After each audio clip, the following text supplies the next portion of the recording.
Durant l'enregistrement de cet épisode, Carotte, Tot, Chevonne et El Pouillou étaient dans notre cœur. Faites comme eux, donnez-nous des sous sur Tipeee. La Voix des Bulles présente le One A Club spécial des Calanques et des Bulles 2017, le podcast BD annuel qui maîtrise la pétanque.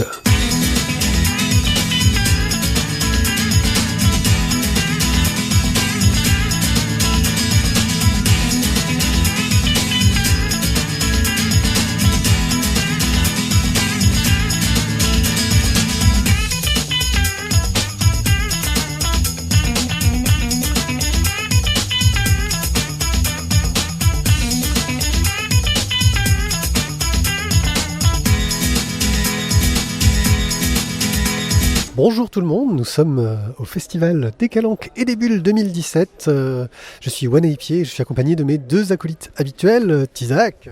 Hello. Et Thio. Bonjour.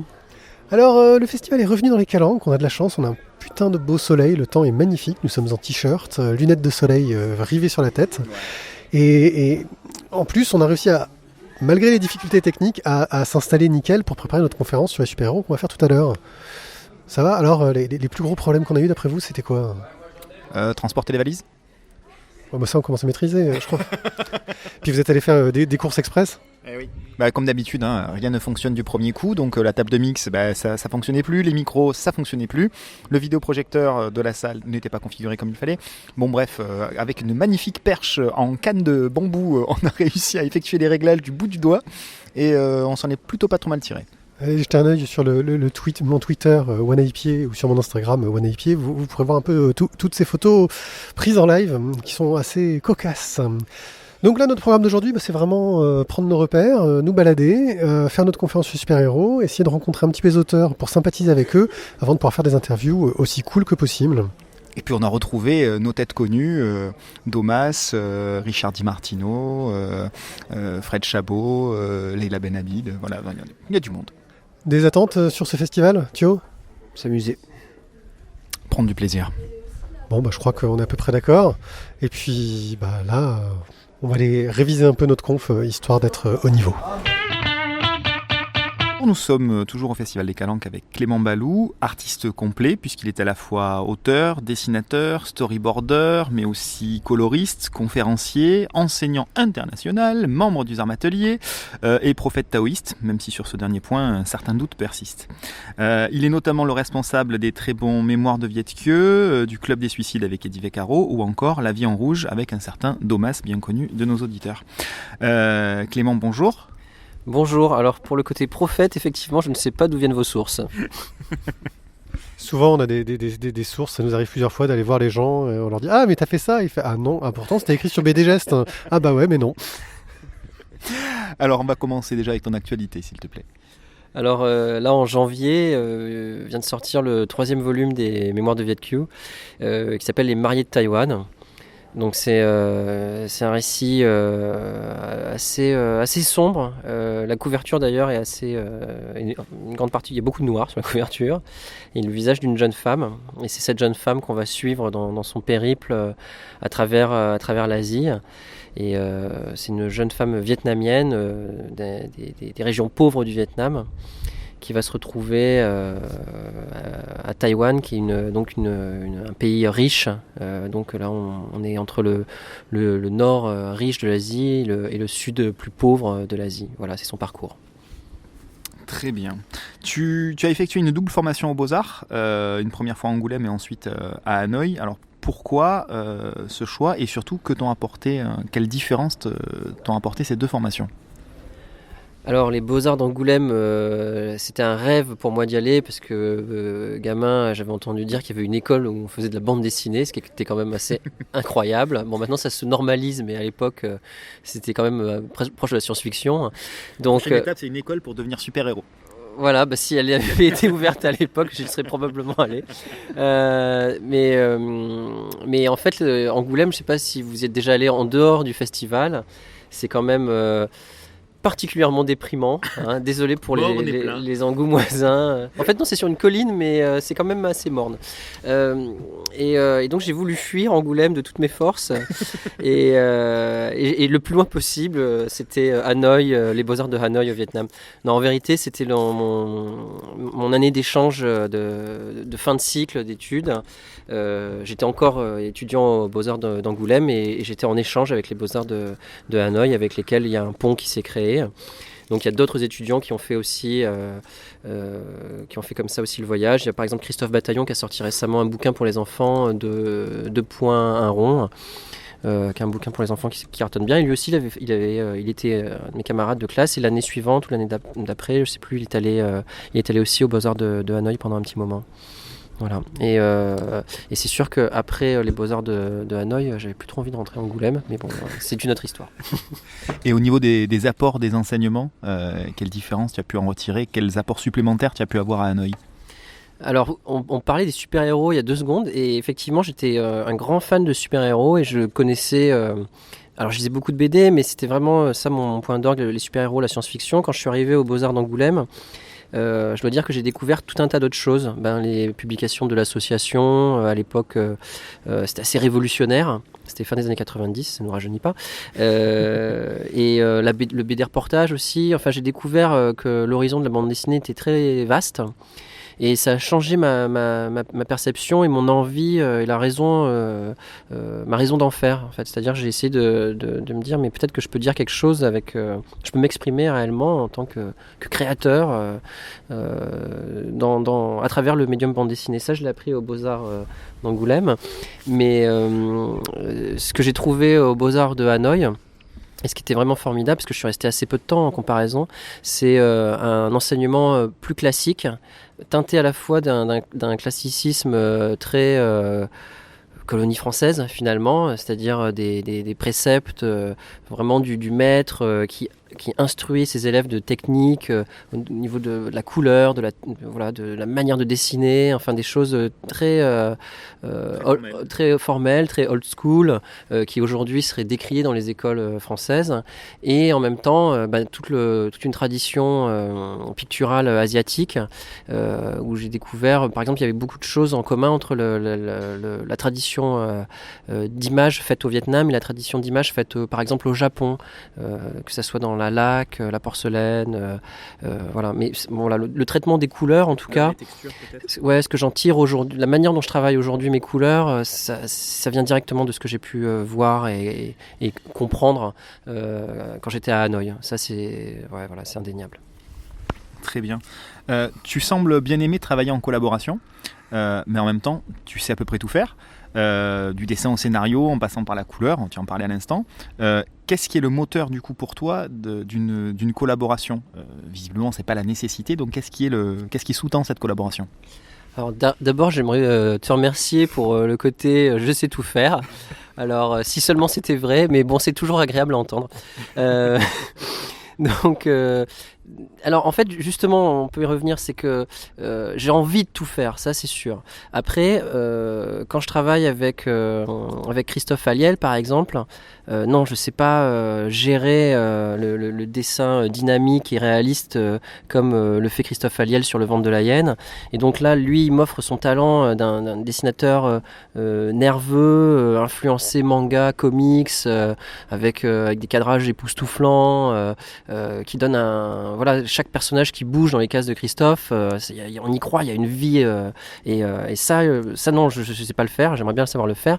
Et du coup, c'est qu'un exemple pour dire que des fois j'ai des aspirations, des envies de scénario, d'histoire, et j'ai peut-être pas forcément la solution la plus simple pour y arriver, et il y en a pour qui, des dessinateurs pour qui ça vient naturellement. Donc là, je parlais de Christophe Aliel et de son sens du rythme. Là, il vient de sortir un bouquin avec Aurélien Ducoudray qui s'appelle Les chiens de Pripyat, qui est superbe aussi. Et je travaillais aussi avec Mathieu Giraud, avec Eddie Vaccaro. Mathieu Giraud et Eddie Vaccaro, ils ont la fibre vraiment du peintre. Donc quand je travaille avec eux, je peux demander, prenons Eddie sur le Club du Suicide, de nous emmener dans le Londres de Jack l'Éventreur, parce que c'est à peu près ça l'ambiance quoi à l'époque. Et voilà, il nous plonge dans une brume, on nier, quoi. L'histoire, elle disparaît presque derrière le sentiment qu'on a en se glissant dans les pages comme ça. Ouais. Donc ça, il y en a, ils le font presque naturellement, donc je vois pas pourquoi je me priverais. Et j'aime bien aussi faire la comparaison entre ces collaborations. C'est aussi c'est un peu comme des relations de couple. C'est comme un peu des relations amoureuses parfois. Donc au début, on est très content de se trouver. Je trouve le dessin du camarade formidable. Il trouve mon scénario fantastique. C'est la cristallisation du début d'une relation.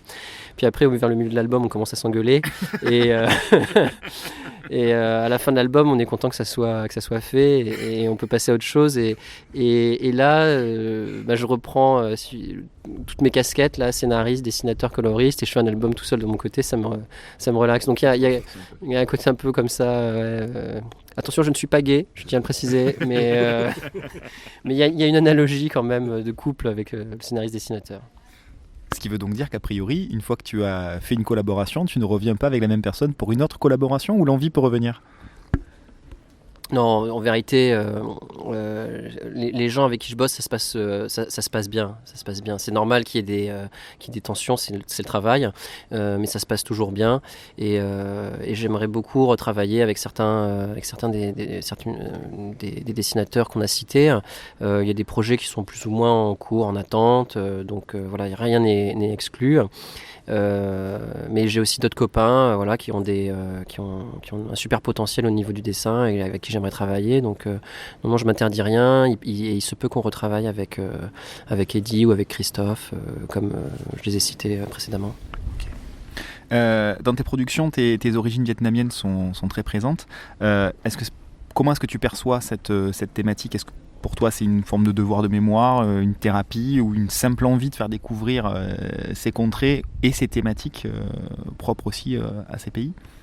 Il y a l'envie de faire découvrir quelque chose qui me passionne. C'est pas une revendication communautaire qu'il y a dans mes bouquins. D'ailleurs, ça serait complètement inintéressant si c'était le cas. Le fait est qu'en étant allé au Vietnam, qui est un pays magnifique, et en ayant découvert aussi les histoires tragiques, rocambolesques, héroïques qui sont liées à l'histoire de ce pays, je me dis c'est des histoires en or en fait, donc j'ai envie d'en parler, j'ai envie de le faire connaître. Il y a aussi peut-être un sentiment de remettre un peu les choses à leur juste place. Je ne sais pas si on reviendra sur des questions un peu plus politiques, mais en fait, le problème, c'est que c'est une histoire récente et des hommes politiques ou des historiens, en fait, décident de tirer une morale de la manière dont les choses se sont passées. Ils utilisent en fait l'histoire pour que ça serve leur discours. Donc, moi, quand je me rends compte, en tout cas sur cette histoire-là, parce que en fait, c'est pas vraiment l'histoire du Vietnam que je raconte, c'est l'histoire de la France et du Vietnam, puisque c'est une histoire qui a été commune réellement pendant 100 ans, les 100 ans de la colonie.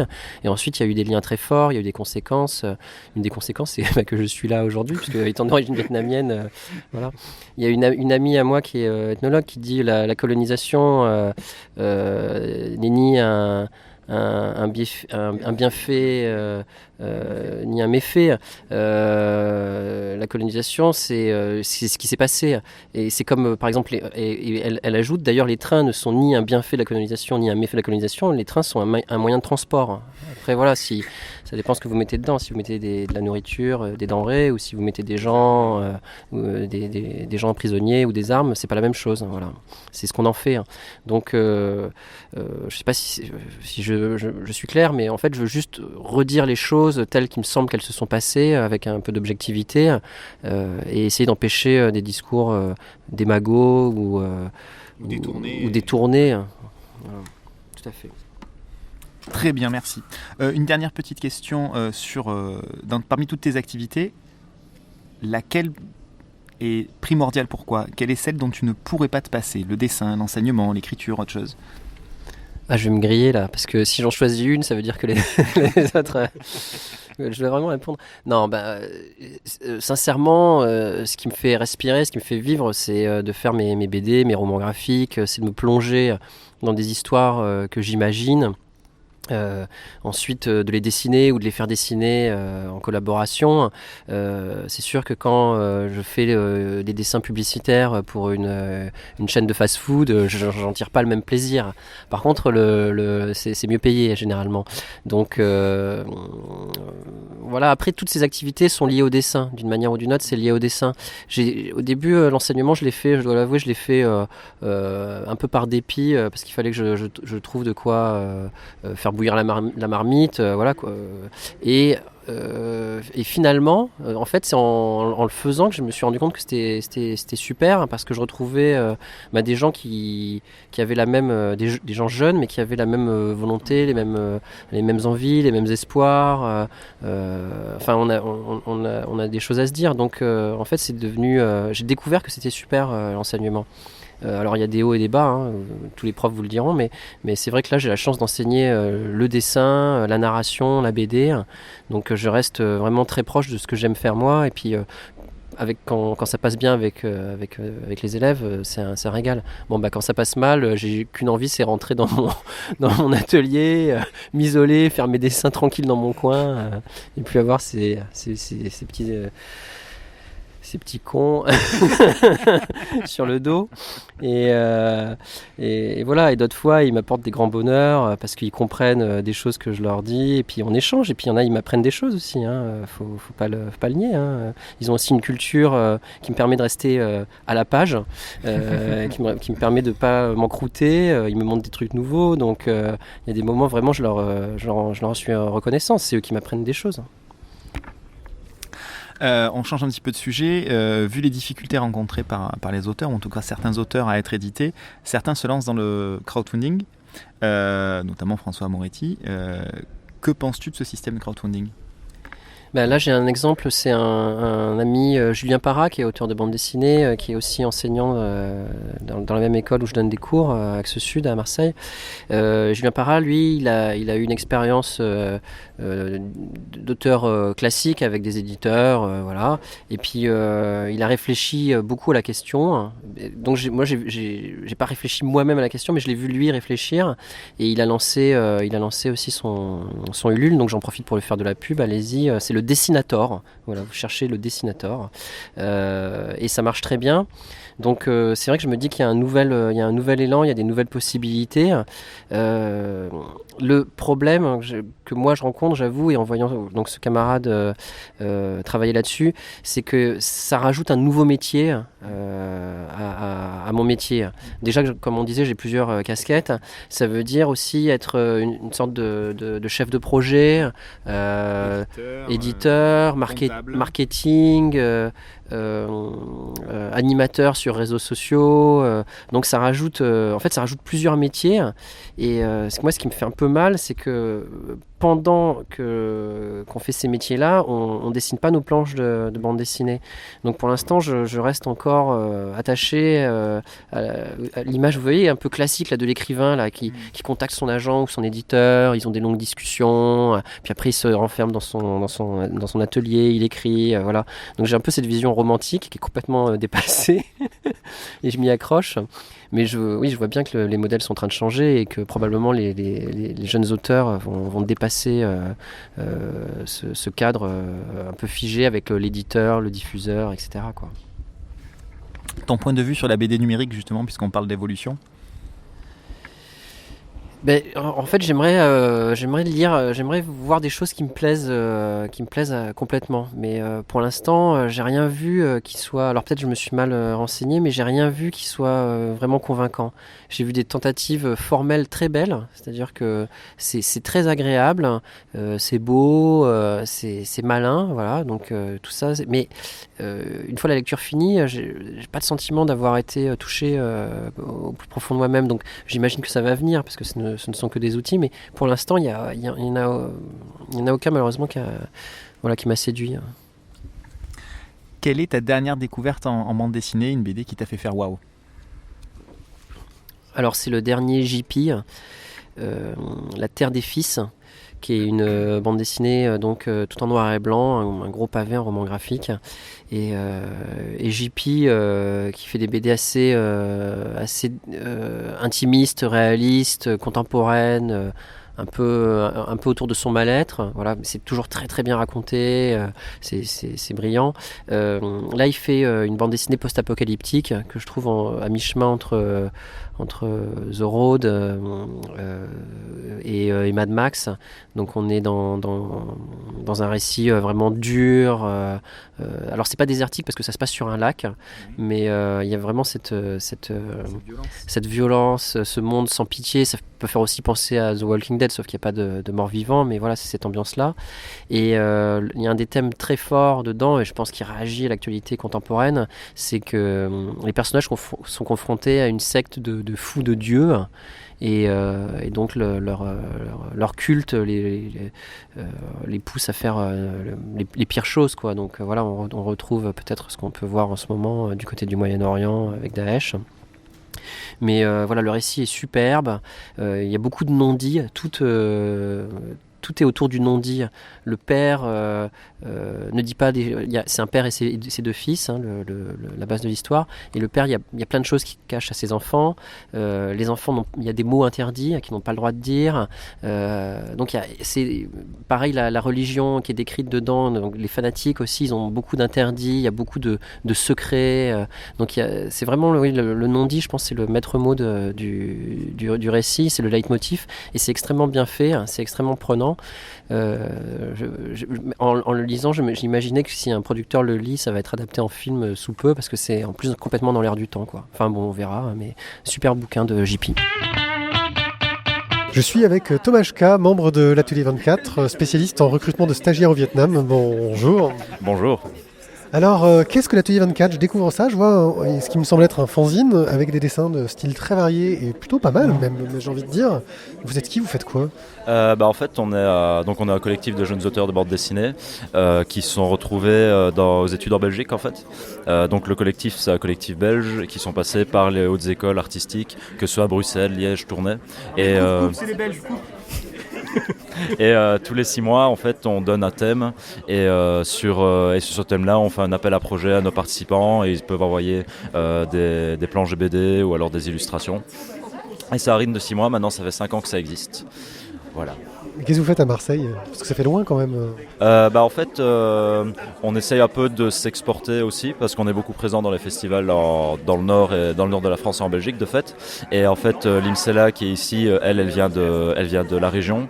Une autre membre du comité éditorial vient de la région aussi. Donc on s'est dit, vu qu'il y aura un point de chute, qu'on allait expérimenter des festivals dans le sud en fait. Donc là c'est notre premier festival et puis on compte un peu voir au fur et à mesure de l'année si ça évolue et puis faire des rencontres ici et pour pouvoir s'implanter à la fois en Belgique, dans le sud de la France.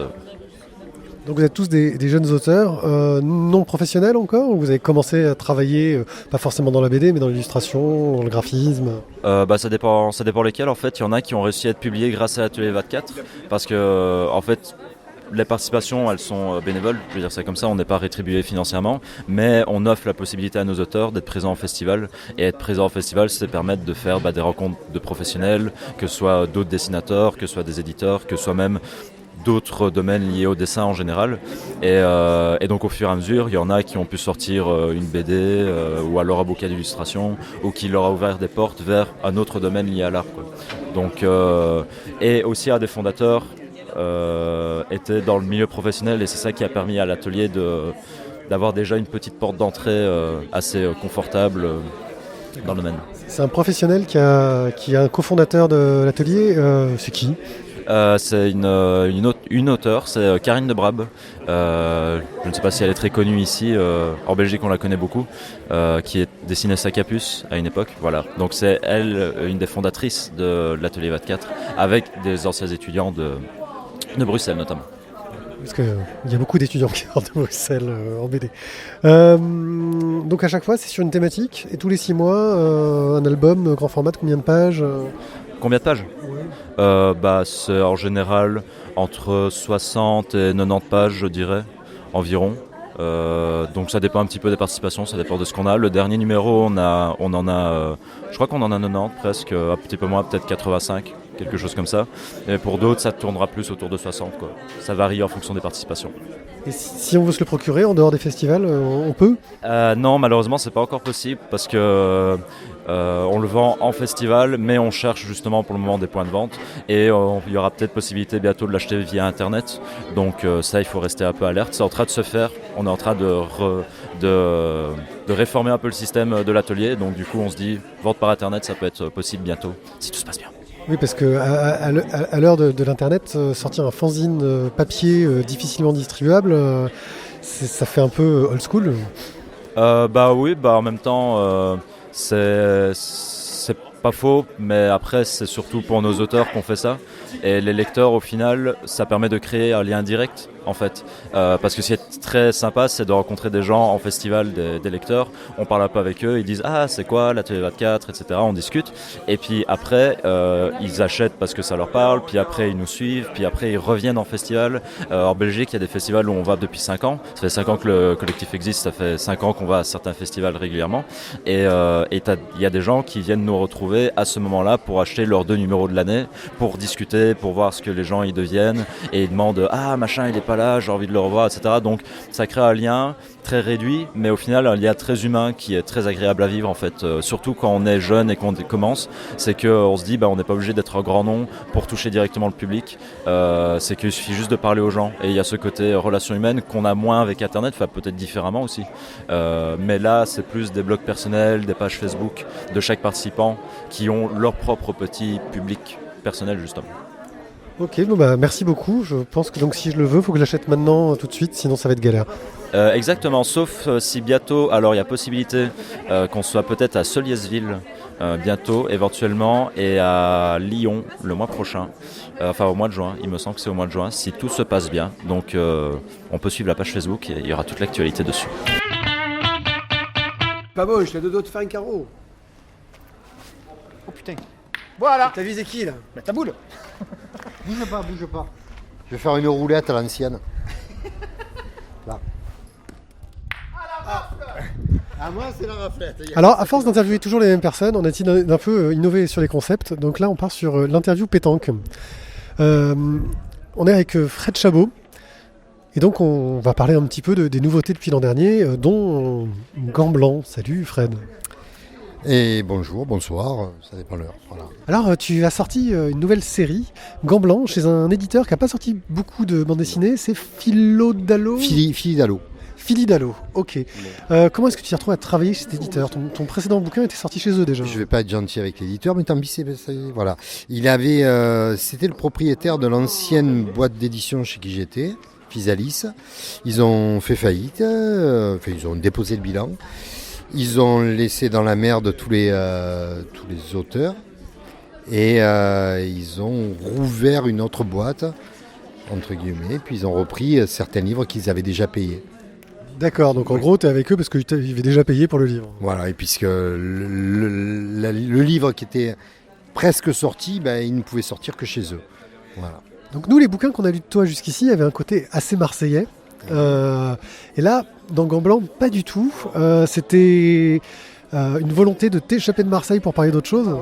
Oui, c'est surtout, je reviens à la bande dessinée que j'aimais quand j'étais plus jeune. Et notamment, comme on disait tout à l'heure, à Micmacadam. C'est une BD qui me plaisait bien. Dans le milieu alors, Micmacadam, ça se passe en 1900. Là, c'est 1880. Et j'avais envie de BD d'aventure. Je voulais sortir de ce que j'avais fait. Voilà, donc une BD d'aventure fantastique. Voilà. Donc on a un côté assez Lovecraftien, j'ai trouvé dedans. C'était une de tes inspirations assumées ? Oui, et encore plus dans le tome 2 qui va sortir dans un mois, et où il y a vraiment une histoire qui est... puisqu'en fait, Gant Blanc, c'est un album dans lequel il y a 4 histoires. 4 histoires, 4 épisodes indépendants, mais qui sont dans un fil conducteur qui suit. Donc c'est une grande histoire en chapitres bien arrêtés, avec des intrigues différentes. Mais et donc dans le tome 2, il y a vraiment, alors là vraiment il y a un des chapitres qui est très très Lovecraftien, même dans le langage, dans le vocabulaire. C'est volontaire, c'est recherché, c'est caricatural, mais c'est voulu. Au niveau de l'aventure, moi j'ai trouvé qu'il y avait quelques raccourcis, des facilités, des coïncidences qui étaient présentes. T'as essayé d'éviter ça ou tu t'es dit c'est de l'aventure, la coïncidence fait partie de ce genre de récit et ça me permet d'éviter des moments de pause ou d'explications trop longues? En fait, je pense que c'est lié un peu au format de la BD, où tu as 4 histoires donc, qui se séparent. Donc forcément, quand tu passes de l'une à l'autre, tu es sur tu fais des ponts temporels, mais aussi tu es obligé de les rattacher et ça peut amener ce genre d'éléments. Comme on est sur un récit qui est quand même très fantastique, ça ne m'a pas choqué. Après, voilà. Combien de tomes de prévus? 2. Non, c'est en 2 tomes. À l'origine, on voulait le faire avec Julien. On avait une idée sur... J'avais des histoires sur 4 tomes. Mais bon, on savait que ça ne marcherait pas au niveau des éditeurs. Donc on a ciblé, on a choisi nos histoires, puisque c'est un tour du monde en fait. Clairement, il y a un tour du monde. Et on a réduit le tour du monde pour qu'il y ait en tout 8 destinations. Donc Julien Monnier au dessin a encore changé son style pour toi. Tu l'as guidé dans le style qu'il allait avoir ou c'est toi qui t'as fait la proposition et t'as dit oui tout de suite? Ah non, c'est lui.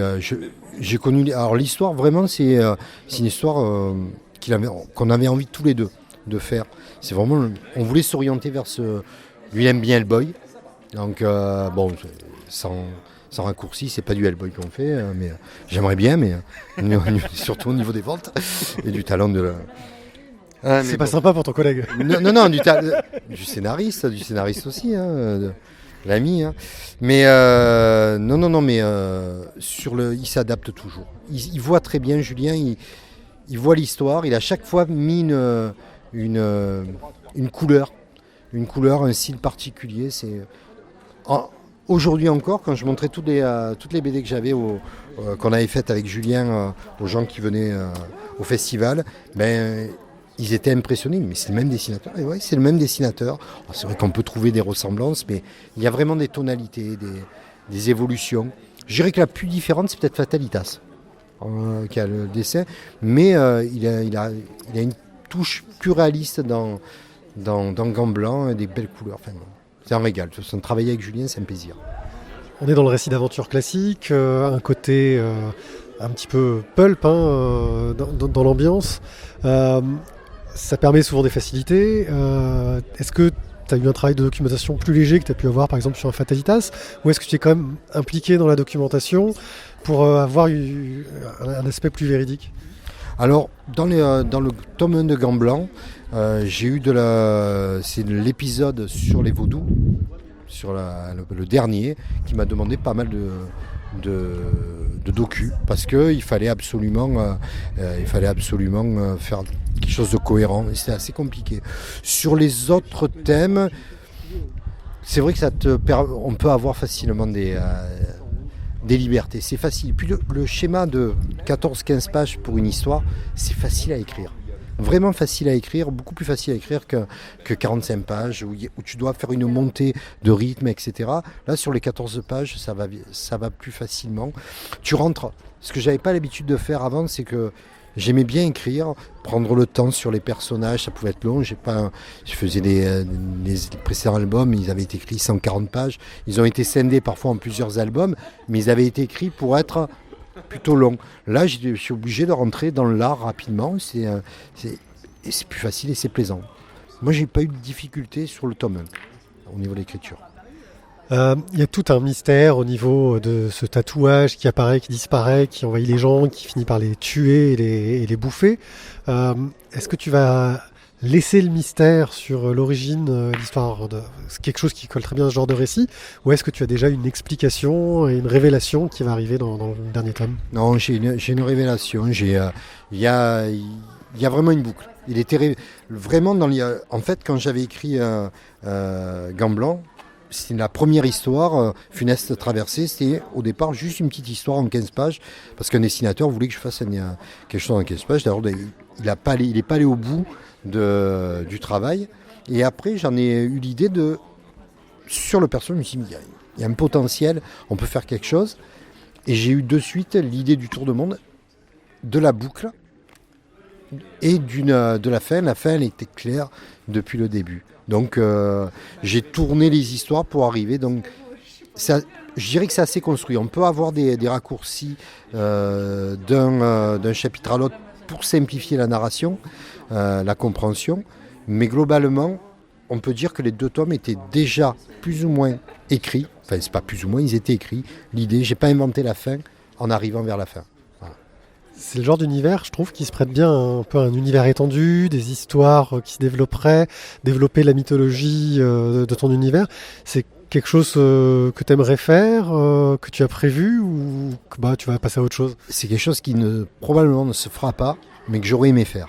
Parce qu'il y a la fin du tome 2, il y a la dernière case, c'est une case qui donne clairement une porte, une ouverture sur une suite. Et j'aurais bien aimé, mais bon, je pense que par rapport notamment à l'éditeur et les conditions avec l'éditeur, ça ne se fera pas. Pourtant, c'est déjà une belle pagination pour le premier tome. On est à 69, 68 planches, ce qui est déjà une grosse pagination, non? Oui, et le suivant, il est à 75, comme ça.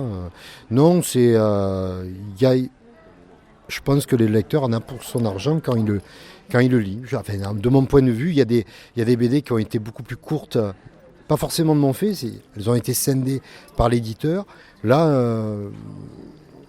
Là, c'était cohérent, il y avait de la narration. Non, c'est le format. Mais il y a vraiment, pour moi, il y a un potentiel de suite. Bon, après, ça ne se fera sûrement pas, mais j'aurais aimé. Donc là, Julien Monnier a dû finir de dessiner le tome 2. Tu as trouvé du boulot pour la suite? Alors Julien, je pense qu'il a un projet avec un autre scénariste pour là maintenant. Et, le traître. Non, il faut bien changer. Il faut bien changer un petit peu, mais on a un projet en commun pour qu'on attaquerait dans 6 mois, 1 an. Ouais. Quelque chose. Après, c'est toujours pareil, c'est un projet entre nous deux. Et il faut voir après si un éditeur est intéressé. Mais le projet, il est déjà en place et voilà. Et d'autres projets avec d'autres dessinateurs? Alors, j'ai un projet avec un dessinateur avec qui j'avais fait un album qui avait été signé, mais la maison d'édition avait fait faillite 15 jours avant la sortie de l'album. Foiré. Et donc, voilà, et donc c'est jamais sorti, c'est un gag. Et il s'appelle Brice Besson, il n'a jamais rien sorti, mais un dessin assez intéressant. Et on va faire un road movie sur un agent du FBI un petit peu psychotique, enfin quelque chose un peu où tu peux être très décalé. Voilà, de l'aventure, du mouvement, de l'action, c'est décalé. Ça change, voilà, on est sur un rythme différent de ce que c'est pas confidentiel, ça va être plutôt dans la dérision. Donc c'est très récent, on a repris contact avec ce dessinateur il y a 15 jours. Donc voilà, il est OK sur le scénar et je commence à l'écriture la semaine prochaine. Et puis je verrai, j'ai des petites touches avec des jeunes dessinateurs et dessinatrices avec qui j'aimerais travailler. Voilà. Donc du coup, tu quittes clairement l'univers de Marseille. Oh, mais en fait, l'univers de Marseille, c'était vraiment un hasard sur les scénarios. C'est-à-dire que dans le cas de En attendant l'aube, le premier, il se passe à Marseille, mais on ne cite jamais Marseille. C'est en filigrane, on parle de ma ville, la ville, on lui donne une connotation méditerranéenne, mais au départ, ça devait être Marseille. Mais le dessinateur étant parisien, c'est pas que il n'avait pas de documentation suffisante pour les. Bref, on a enlevé le lien avec Marseille. Après, dans le Sang Noir et dans La Faucheuse des Moissons, mais c'est pareil, c'est des scénarios que j'ai écrits. À un moment donné, ça se passe dans les Alpes, donc je fais un rapport à Marseille, mais c'est dans le cadre historique. Il y avait une véritable logique. Celui qui est le plus marseillais de tous, c'est Fatalitas. C'est un vrai choix. Voilà. C'est un vrai choix, et comme on me disait lors de la dernière interview, l'éditeur voulait absolument que je rajoute beaucoup plus de parler marseillais. J'ai essayé de me retenir parce que je ne vois pas l'intérêt de lire un bouquin avec un dictionnaire à côté, un dictionnaire marseillais, c'est pas intéressant.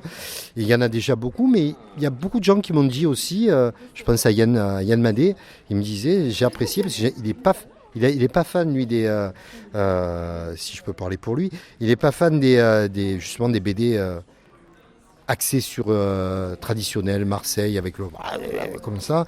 Et il me dit, là, tu t'en es bien sorti. Donc je l'ai pris comme c'est ce que je voulais faire. Je me suis un peu battu à un moment donné avec l'éditeur. Je dis, ah, ça va, j'ai pas envie de faire du Pagnol non plus. Mais le parler marseillais est logique. Après, c'est pareil dans Sang Noir. Il y a un personnage, un tirailleur sénégalais. J'ai pris l'option de le faire parler normalement. Je vois pas l'intérêt de le faire parler en petit nègre. C'est parce que concrètement, même si c'est la réalité, c'est totalement inaudible en termes de lecture. Oui, et puis en plus, maintenant, ça donnerait une connotation assez raciste à notre époque, maintenant, avec le recul. Ouais, bah après la connotation, je m'en fous. Si c'était un discours historique, je sais ce que je suis pas raciste, mais c'est surtout que c'est illisible. Les BD que je vois, que j'ai pu lire avec ça, c'est pénible à lire, c'est pénible. C'est pénible, et donc du coup, on est resté sur une... Je me suis dit, ce qu'il dit, c'est ce qu'il pense. Bon, il pense correctement, il est cohérent, il pense, et puis voilà, c'est plus facile à écrire. Il ne s'agit pas de lui faire tenir un discours d'universitaire, c'est pas, mais il n'y a pas besoin d'avoir un discours haché qui est lisible. Ok, merci beaucoup. Allez, une autre question qu'on pose tout le temps, mais là on t'a pas préparé, donc tu vas devoir réfléchir. La dernière BD que tu as découverte qui t'a fait faire waouh, une nouveauté, un vieux truc, n'importe. Alors, je veux dire quelque chose qui m'a pas fait faire waouh. Je peux le dire aussi ? Ouais, t'as le droit. On est plus dans le conseil, mais bon, tu peux, vas-y. Ah, mais c'est pas méchant, mais c'est super, c'est Silas Corée, mais j'avais adoré le premier Silas Corée. J'ai acheté récemment la deuxième série de Silas Corée, et je trouve que j'adore le dessin, mais alors là, c'est pas mal dessiné, mais il y a un découpage que je ne comprenais pas, et j'ai pas pris de plaisir à le lire. Ah oui, on avait adoré le premier cycle, on n'a pas lu le suivant. Écoute, moi, c'est dans le découpage, j'étais assez surpris, et voilà, ça reste, et pourtant j'adore le dessinateur. J'adore le dessinateur, c'est... j'ai oublié, j'adore aussi. Le dessinateur de... Attention, on demande un coup de main au Joker. Allez, Monsieur Bessadi, coup de main. Alary. Oui. Voilà, c'est Alary, j'adore son dessin. J'adore le Nuri, les scénarios de Nuri. Alors le scénario, il est correct, mais il y a des découpages à des moments... Voilà. Après, dans les choses qui m'ont plu, dans les dernières choses qui m'ont plu, alors récent, le dernier récent que c'est lui. Hein, tu me prends vraiment sur le... Ouais, on aime bien oublier de poser la question avant l'interview, histoire de faire chier les gens. C'est un peu notre technique. C'est terrible parce que c'est... Ouais. Attends, je te laisse réfléchir, je demande, vous en êtes où au score ? Au score, j'ai pris une tôle. Je suis une quiche à la pétanque. T'es une quiche à la pétanque, ok. Bon, ça t'a laissé le temps de réfléchir, non, il parle pas assez longtemps. Non, combien ? Alors, une tôle, tu t'es pris ? Une tôle, ouais, en fait, j'ai pas touché, j'en ai mis une dehors, donc franchement, la pétanque, c'est vraiment un truc de sudiste. Voilà. Et t'es pas sudiste, toi ? Ah mince, en fait, c'était pas pour tous les sudistes, en fait. Voilà. Parce que c'est peut-être pour les autres. Alors, c'est un vieux truc, mais que j'ai découvert récemment. Ouais, c'est très bien. C'est Fogg. Fogg de... Et voilà encore, le Fogg, c'est le dessinateur, c'est Cyril Bonin. Et j'ai adoré. Alors, surprenant, je connaissais la petite édition de Casterman. Et la petite édition de Casterman, c'est l'intégrale, malheureusement, parce que j'ai découvert a posteriori. Dessin, c'est trop petit pour moi. Et j'ai vu qu'ils avaient sorti une version grande. Mais la version grande, graphiquement, elle est moins intéressante que la version petite. Mais elle est plus facile à lire. Mais c'est scénario. On est exactement dans Gant Blanc. C'est dans la même époque. C'est ce que j'aime. 1880. Donc et graphiquement, je trouve ça magnifique. Du coup, j'ai lu, et c'est pas récent non plus, il a fait la Chambre obscure, juste après. Et c'est un peu moins bien, mais c'est sympa. Et graphiquement, j'adore. Tiens, d'ailleurs, un truc qui m'a fait tilter avec Gant Blanc, c'est un moment, tu cites la date de 1888, et moi, dès qu'on me dit 1888, je pense à Londres. Et tu penses à Jack l'Éventreur. Et le dernier chapitre, à la base, du tome 2, alors je peux le dire, puisque c'est plus le cas maintenant, ça devait se terminer avec un petit truc sur Jack l'Éventreur, mais au final, je trouvais ça trop plan-plan, trop facile, et le dernier chapitre, la fin, c'est ce que je voulais, mais on ne passe pas par le cadre de Jack l'Éventreur, mais c'était la date qui commençait en 86, c'était pour finir en 88, en octobre 88, avec le début de Jack l'Éventreur. Donc c'était, tu as bien capté le truc, c'était totalement voulu.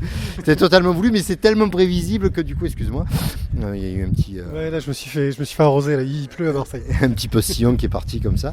Et donc ça devait, mais bon, j'ai détourné, fait quelque chose qui est dans l'esprit, mais c'est pas Jack l'Éventreur. Voilà, il n'y a pas de Jack l'Éventreur, c'est trop facile. Je voulais pas rester sur ça. Mais sinon, c'est une mythologie qui est faite tellement... tu peux faire tellement de choses derrière, voilà. On vient de finir notre conférence et là on attend les auteurs d'À l'ombre des bulles pour une petite interview parce que voilà, ils sont en train de discuter. J'ai l'impression que les Espagnols, pour les sortir d'une discussion de 5 minutes, c'est pas évident. C'est ça, apparemment il y a une espèce de complicité naissante, une relation particulière qui se crée entre deux des auteurs espagnols. Une sorte de time warp où 5 minutes représente en fait environ 2 ans d'une vie normale. Bref, là l'ambiance est cool, on est à l'apéro, on a Johnny B. Good derrière. Je crois que le festival se passe bien, non ? Check. Check Berries dans la place. Oui, écoute, c'est plutôt cool au niveau de l'ambiance. Au niveau de la fréquentation, je sais pas trop où ça en est. Nous, on a fait une longue conférence avec discussion à la clé à la sortie. Ce qui fait qu'on n'a pas trop vu le public. Il y avait du monde à la conf. Après, voilà, le festival se finit un peu tôt en fin de journée pour des raisons logistiques. Du coup, ça crée à la fois quelque chose de particulier parce que ça s'arrête tôt, mais en même temps, du coup, ça laisse un moment sympa aussi et convivial à la fin de la journée. Voilà, moi je trouve que plutôt bonne ambiance. On attend la suite. Je suis avec Isa, auteur de Puddingham Palace, professeur Platypus, et pas mal de BD sous des titres divers et variés, les aventures de Laurence P. Il y a un nom à ta série C'est La vie sentimentale de Laurence P. Exactement. J'ai commencé avec Puddingham Palace chez Dupuis. J'ai fait 4 tomes. Carchou chez Albin Michel, et puis ensuite chez Fluide Glacial. Le fantôme du commandant Cousteau, La vie sentimentale de Laurence P. Et le tout dernier, c'est Terreur sur le CAC 40. Tu es passé de la BD jeunesse avec Puddingham Palace et donc professeur Platypus, dans Spirou, à de la BD humoristique plus politique, donc chez Fluide Glacial. On sentait déjà dans Puddingham Palace un petit côté un peu critique, cynique. C'était une suite logique de passer de l'enfance à l'adulte ? Oui, surtout je pensais pas pratiquer de la bande dessinée jeunesse, je pensais pratiquer de la bande dessinée tout public. C'était plutôt ça qui m'intéressait, quoi.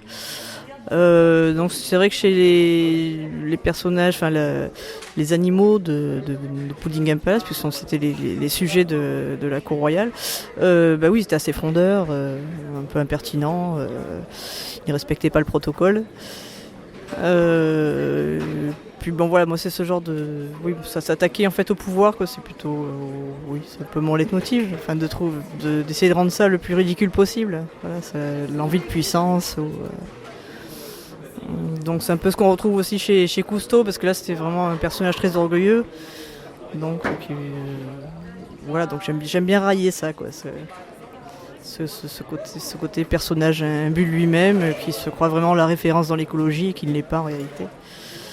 Et après c'est devenu peut-être plus politique avec les 2 derniers albums chez Fluide Glacial, puisque là je me suis attaqué à Laurence Parisot et je voulais plutôt parler de politique à travers ceux qui ont réellement le pouvoir, donc c'est-à-dire le patronat, les grands patrons. Parce que en bande dessinée c'est un peu compliqué de traiter du personnel politique, parce que les dessinateurs de presse le font, c'est quand même quelque chose d'assez immédiat entre le moment où on dessine et on publie un dessin, alors qu'en bande dessinée, quand même, surtout dans un mensuel, il y a un délai de 2 mois, donc on peut pas vraiment bien coller à l'actualité, quoi. Et ça bouge assez vite sur le personnel politique. Alors que sur les grands patrons, tout ça, c'est un univers des gens qui sont assez immuables, hein. Ça bouge pas beaucoup pour eux, donc c'est plus... ça me semblait plus opportun, quoi, d'aborder ces sujets-là à travers eux. Oui, et puis quand les repreneurs prennent la place, en général, il suffit de prendre le même un peu plus jeune. Au niveau des traits, ça change pas grand-chose. Oui, puis surtout, souvent, c'est les héritiers, donc ça va aux enfants, aux petits-enfants. La 3e génération, ils foirent tout, mais voilà, ça marche un peu comme ça. Justement, moi, donc, j'ai lu Terreur sur le CAC 40. Bon, c'est un domaine que je connais vaguement de loin. Tu te documentes beaucoup pour ces BD-là. Tu t'es mis à t'intéresser au sujet spécifiquement pour ce sujet ? Oui. Alors j'ai beaucoup suivi Laurence Parisot quand elle était présidente du MEDEF. Parce que je trouvais son personnage très inspirant, parce qu'elle a un côté comme ça sûr d'elle, ultra libéral, mais en même temps, je sais pas, elle marchait comme un cow-boy avec un tailleur Chanel, ça lui donnait une allure spéciale. Et puis dans sa gestuelle et dans sa voix, il y avait un truc qui allait pas, quoi, une sorte de faille. Donc ça m'amusait. Et ça en faisait un personnage un peu ridicule, voire même attachant. Hein, donc. Mais ça m'intéresse, le côté empathique du personnage. Et bon, sinon, je me suis documenté sur la famille Dassault, Arnaud, tout ça. Mais il n'y a pas énormément de choses à lire. Voilà, mais ça permet aussi d'inventer pas mal de choses. Mais les histoires sont toujours basées sur des faits réels. Tu produis assez peu de bandes dessinées, en fin de compte. Il y a peu d'albums qui sortent. Tu sors un album tous les 2-3 ans, voire plus, moins. Le dernier, il y a eu 5 ans. Ouais, 5 ans. Tu vis pas que de la BD, je suppose. Bien si. Enfin, j'ai quand même la chance de publier dans des journaux. Donc que ce soit Spirou ou Fluide Glacial. Donc dans Fluide Glacial ou dans Spirou, il y a aussi de l'animation qui sort pas en album.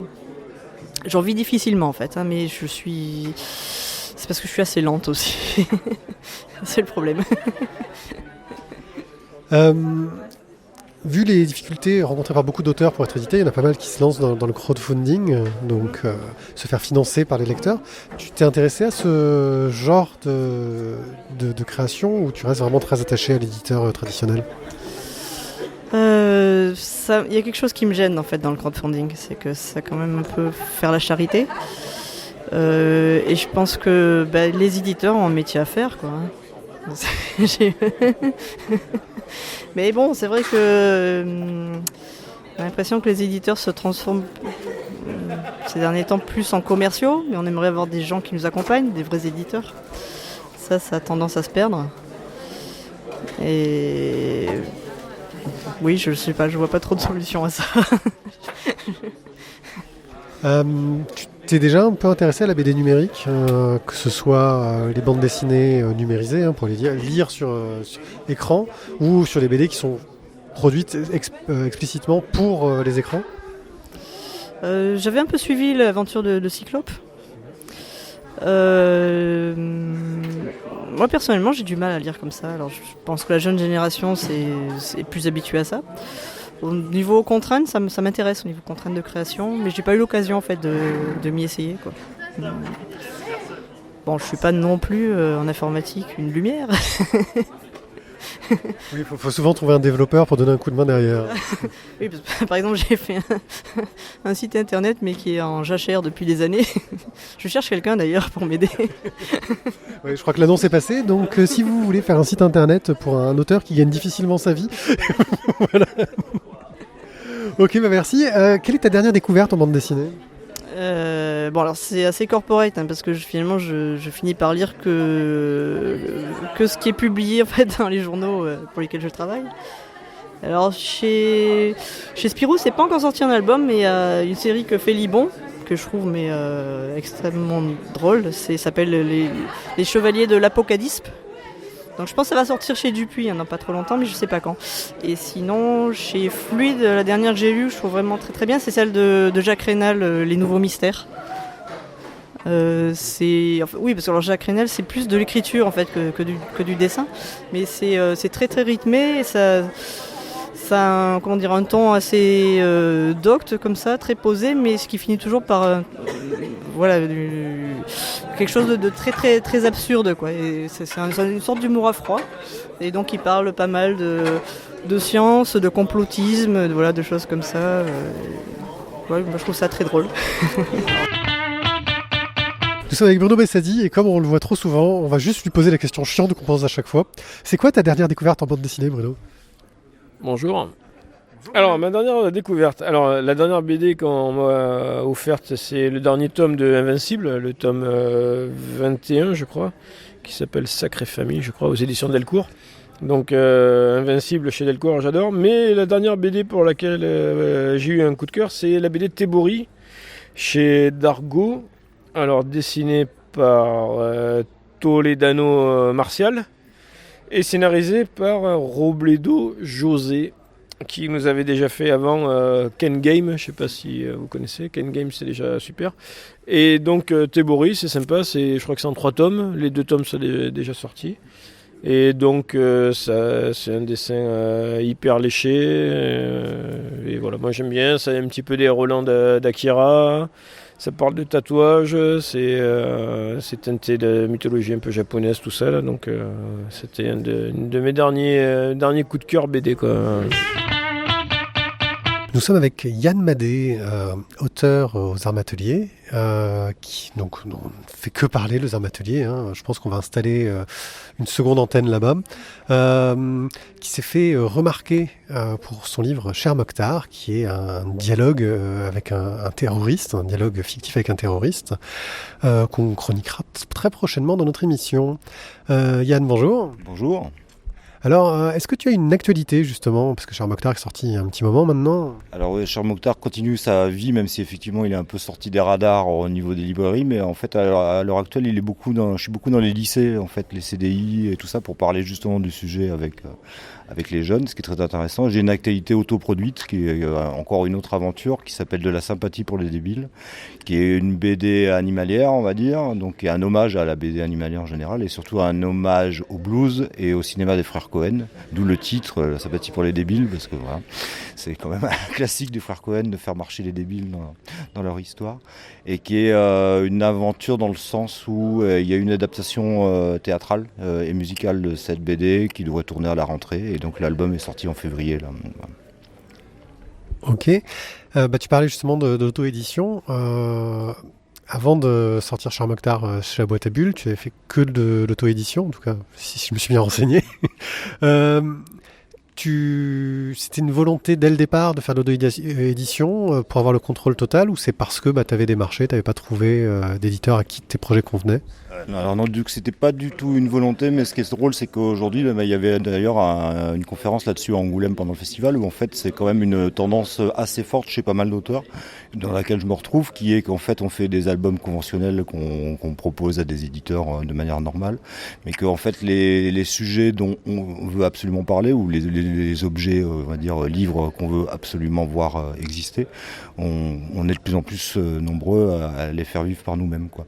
Donc le premier n'était pas du tout prévu, donc il est sorti en 2013, il s'appelait Encore raté, titre provisoire, et il partait justement de ce constat, en fait, que pendant 20 ans j'avais voulu faire de la BD, j'avais fait des projets qui avaient été refusés quasiment systématiquement chez les éditeurs, donc aucun n'était sorti, et en fait j'ai repris cette histoire-là, en fait ma vie, quoi, mon autobio, en reprenant tous ces projets refusés et en fait en racontant ma vie autour de ces échecs. Et ce qui était drôle, c'est que je me suis vite aperçu qu'en fait j'avais commencé de manière très conventionnelle à vouloir faire de la rock fantasy ou des lutins, et que je finissais par faire de l'autobiographie, qui était juste le genre qui était en expansion au moment où je faisais ce bouquin.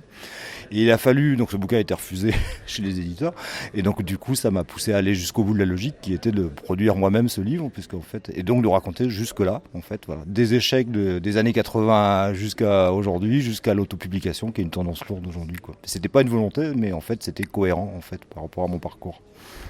Tu étais parti sur quel type d'autopublication? Tu t'es passé sur un site de crowdfunding, ou tu étais vraiment parti sur donc genre Ulule maintenant, ou sur autre chose? Ça existait déjà à l'époque? Ouais, ça existait déjà, mais en fait je me suis vite aperçu que justement l'avantage d'avoir côtoyé le milieu de la BD pendant une vingtaine d'années comme ça, de manière sauvage, faisait que j'avais quand même un réseau suffisant, en tout cas pour l'ambition que j'avais, c'était pas un tirage énorme au début, c'était 200 exemplaires, et en fait j'avais déjà dans mon propre réseau des gens qui étaient partants, en plus ils attendaient ce bouquin-là depuis 20 ans, donc en fait j'ai pas eu besoin de passer par Ulule, et voilà, c'est pareil, c'était pas un désir, mais il se trouvait que comme j'ai pas eu le besoin de le faire, je suis pas passé par là, et ça a été le cas pour le deuxième aussi, parce que le deuxième parlait de danse contemporaine, donc c'est un sujet encore plus compliqué en fait à placer, mais en fait ce que j'avais généré sur le premier album m'a permis de le faire sans avoir besoin de ça, donc je suis pas passé par là. Et pour le troisième autoproduit, de la même façon, je me suis dit ça a marché sans passer par le crowdfunding. C'est vraiment pas un refus, mais j'en avais pas besoin, donc je l'ai fait comme ça, quoi. Le côté de l'autoproduction, tu arrives à te payer sur les bouquins, ou tu arrives à juste payer l'impression des bouquins? Non, le principe moi je m'étais fixé, c'était que en gros, économiquement je sais pas si c'est viable, mais qu'à chaque fois que je vendais un livre, ça me permettait d'en tirer la moitié d'un autre. Et en fait, c'est un système qui a plutôt fonctionné au début. Ça me permet pas d'en vivre, parce que ça me permet du coup de porter mes nouveaux projets. Mais en fait, du coup, ça c'est aussi important que d'en vivre, on va dire. Et bon, il se trouve que j'en ai pas besoin parce que j'ai d'autres activités à côté, quoi. Et par contre, c'est beaucoup plus gratifiant parce que chaque livre est une rencontre avec quelqu'un, quoi. Ça éclaire beaucoup plus que chez un éditeur conventionnel où des fois on connaît pas les lecteurs sauf en festival, quoi. Mais là, c'est vraiment à chaque fois une rencontre et on peut vraiment partager autour du livre, quoi. Et du coup, de t'autoproduire, en fait, ça te... Si tu n'as pas un avis trop critique vis-à-vis de ton travail, et tu arrives à avancer ou tu n'es pas justement trop dans le non, ça c'est pas bien, il faut que je le change ou par rapport à un travail avec un éditeur classique où tu envoies les planches, il te donne un retour ou, et là du coup vu qu'il n'y a que toi, est-ce que ça te permet quand même d'avancer rapidement ou au contraire du coup tu es exigeant et tu essaies vraiment de refaire jusqu'à avoir ce que tu veux? En fait, je crois que j'ai un niveau d'exigence déjà au départ, parce que comme je disais tout à l'heure, les livres autoproduits, pour moi, c'est vraiment plus des objets que je voulais d'une certaine façon, tout ça. Alors, en fait, même les erreurs, généralement, elles sont totalement assumées. Et je cherche vraiment à maîtriser tout déjà dès la conception. Enfin, ça va d'ailleurs, moi, mon idée, c'est qu'à chaque album, par exemple, j'ai quasiment changé de style. Enfin, pas tout à fait, mais presque, parce qu'en fait, ça correspondait au sujet, quoi. Chose que ne fait pas forcément un auteur de BD de manière classique qui a son style et qui garde son style, quoi. Après, j'ai l'avantage, on en a parlé au début, d'être un atelier. Ça permet d'avoir un retour tout de suite sur ce qui marche ou ce qui marche pas. Justement, parce qu'on peut s'enfumer soi-même avec ses exigences en disant ouais, je maîtrise, mais en fait, non, tu fais semblant. Mais non, en fait, mais moi en plus du coup je suis plasticien et je tiens beaucoup à ce que la forme soit en adéquation avec la forme, avec le fond. Et donc du coup, je pense que je suis vraiment dans cette tentation de tout maîtriser, vraiment de ne pas laisser. Et c'est vrai que le grand plaisir de travailler avec un éditeur, c'est d'avoir ces retours-là. Sur chez Mokhtar, il y a eu des tas de quasiment de conflits, on va dire, qui étaient tout à fait bénéfiques, quoi, par rapport à la forme de l'album. Il y a des choses auxquelles je tenais, par exemple par rapport au texte, où c'était un texte qui est assez étouffant. Je cherche à faire une espèce qu'on appelle ça le logoré, quoi, enfin, quelque chose qui nous étouffe et tout ça, parce que l'idée est que le texte vient être apesé ou confronté à autre chose au niveau du dessin, quoi. Et l'éditeur, des fois, avait du mal il voulait alléger certaines choses. Sur certains points, il avait raison, sur d'autres, j'ai tenu bon. Et en fait, ça, c'est vrai que ça, c'est vraiment précieux quand on travaille avec un éditeur, quoi. Et là, je suis pas sûr qu'on arrive tous à avoir ça avec nos éditeurs non plus quand on travaille de manière classique. C'est ce qu'on cherche, mais des fois, on n'a pas ce retour-là. On a des retours d'ordre financier ou d'ordre de placement, mais pas forcément d'ordre de conception, quoi. Moi, j'ai la chance, à la boîte à bulles, d'avoir ce retour-là avec l'éditeur. Mais de toute manière, je pense que j'ai un niveau d'exigence dès le départ. Enfin, en tout cas, je l'espère, quoi. Cher Mokhtar, donc c'est une œuvre vraiment de l'instant, c'est-à-dire que tu as écrit le texte au lendemain des attentats, tu as enchaîné les dessins et que tu as fini apparemment au lendemain d'autres attentats.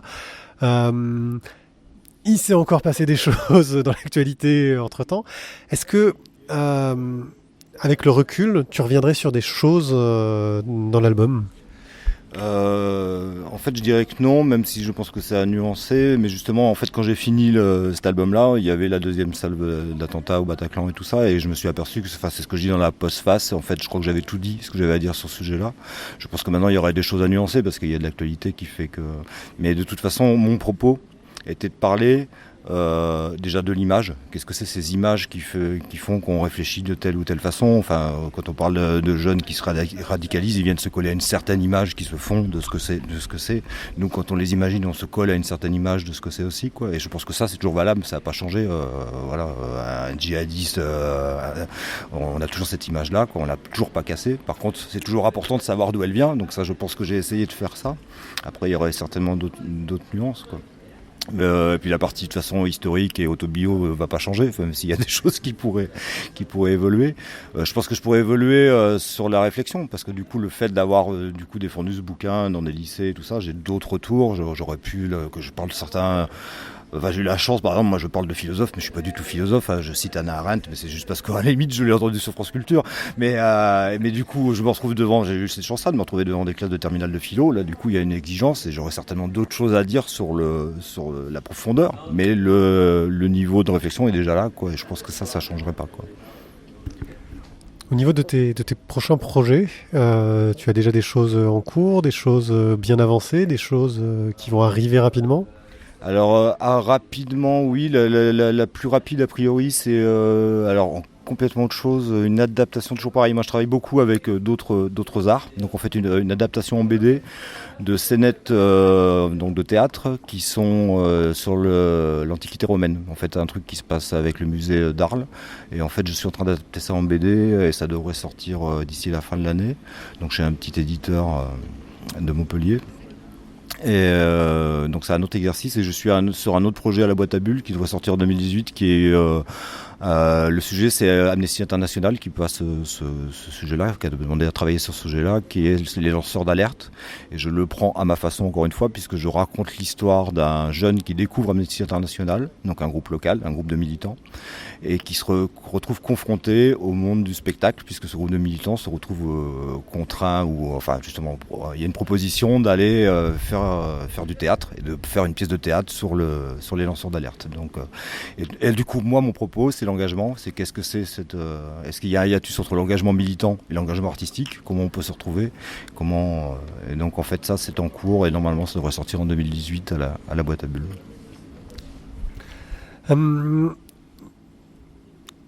Au niveau de, justement, donc tu sors quelques BD, beaucoup d'autopublications, tu vis de ton activité purement d'artiste ou est-ce que tu as d'autres sources de revenus? Alors moi j'ai la chance ou la malchance, ça à certains moments, de vivre que de ça. Je vis pas très bien, mais en même temps je dis toujours que choisir d'être artiste c'est aussi choisir d'une autre voie, donc je peux pas non plus me plaindre de ce que je fais.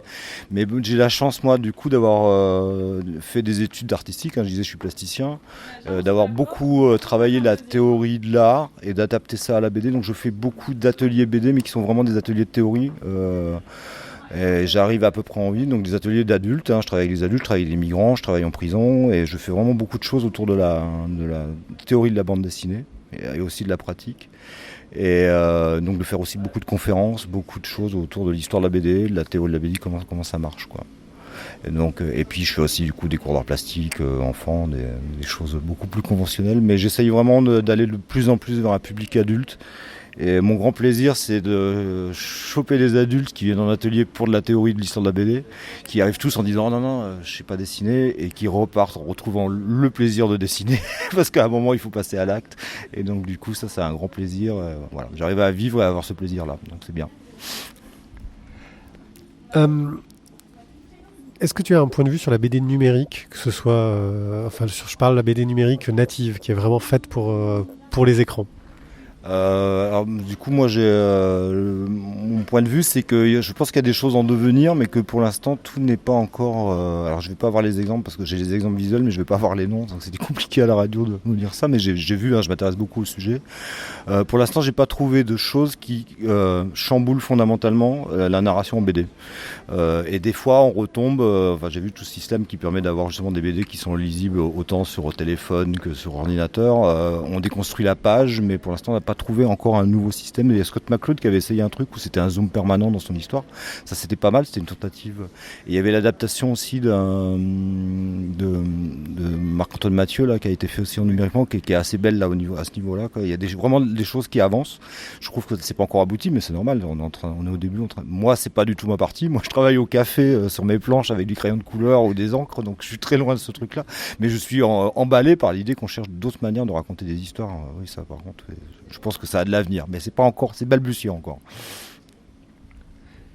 Quelle est ta dernière découverte BD, ton dernier coup de cœur? Alors mon dernier coup de cœur, on va croire que je fais du copinage parce que c'est à la boîte à bulles, mais ça s'appelle le Marathon de New York à la petite semaine de Sébastien Sanson, qui est une BD que j'ai trouvée formidable parce que je ne comprends pas pourquoi il n'y a pas plus de BD sur la course à pied. Parce que tout simplement c'est pareil, moi j'ai fait des BD sur la danse contemporaine par exemple, parce que je considère qu'il y a des choses communes entre la BD Et c'est le mouvement, donc la danse ou la course à pied. Moi je comprends pas pourquoi ce sujet-là n'est pas plus pris en BD. Lui il l'a fait et il l'a très bien fait parce qu'il raconte l'histoire, donc c'est de l'autobio, il raconte comment lui qui n'a jamais couru se retrouve à courir pour faire le marathon de New York. Et donc vous voyez par quoi il peut passer.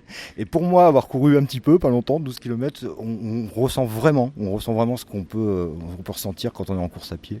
Et en plus c'est le marathon de New York, c'est la course mythique parce que c'est l'une des plus grosses et c'est celle qui se déroule dans tous les univers justement fantasmés. C'est New York, c'est ce qu'on a vu dans les films et tout ça. Et il a vraiment réussi à tenir ces 3 points-là, quoi. C'est le côté autobio et drôle parce qu'on s'y retrouve si on a couru. Le côté mythique de qu'est-ce que c'est d'aller courir à New York et voilà. Et le côté de la limite, enfin de l'artistique, on va dire, du mouvement et tout ça. Donc j'ai trouvé que c'était une très belle réussite.